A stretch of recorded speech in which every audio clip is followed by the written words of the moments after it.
ঢাকা আরিচা মহাসড়কের পাশে আমিনবাজার ল্যান্ডফিল্ডের বর্জ্য যেন দুর্ভোগের আর এক নাম। এখানকার তীব্র গন্ধ, ময়লা পোড়ানোর ধোঁয়ায় অতিষ্ঠ আশপাশের মানুষ। নষ্ট হচ্ছে পরিবেশের ভারসাম্য।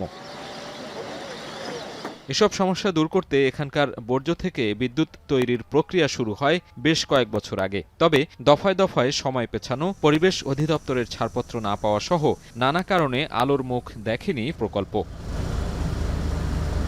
নগরীর বর্জ্য অপসারণ ও সাশ্রয়ী মূল্যে বিদ্যুৎ দিতে এই উদ্যোগ আবারও সচল হতে যাচ্ছে। বুধবার ল্যান্ডফিল্ডে বিদ্যুৎ প্রকল্পের এলাকা পরিদর্শন করে এমন আশ্বাস দেন পরিবেশ, বন ও জলবায়ু প্রতিমন্ত্রী। আন্তঃমন্ত্রণালয় বৈঠক শেষে ১ জুলাই থেকে প্রকল্পের কাজ শুরু হবে বলে জানান তিনি।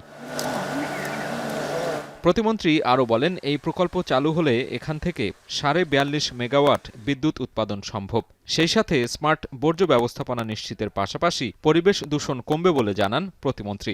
যেহেতু পরিবেশের ছাড়পত্রের জন্য এটা আটকে আছে এবং খানিকটা বলা চলে যে আমার চাইনিজ যে কোম্পানিটা আছে তারা শতভাগ ডকুমেন্টেশন কমপ্লিট না করে তারা কাজ শুরু করতে চাচ্ছে না।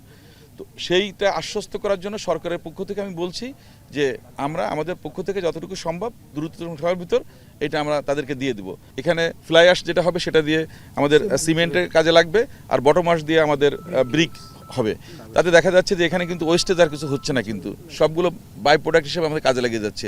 এর আগে আমিনবাজারের এই ল্যান্ডফিল্ড থেকে বিদ্যুৎ উৎপাদনের জন্য ২০২১ সালে চীনা কোম্পানি চায়না মেশিনারি ইঞ্জিনিয়ারিং কর্পোরেশনের সাথে চুক্তি হয় ঢাকা উত্তর সিটি কর্পোরেশনের।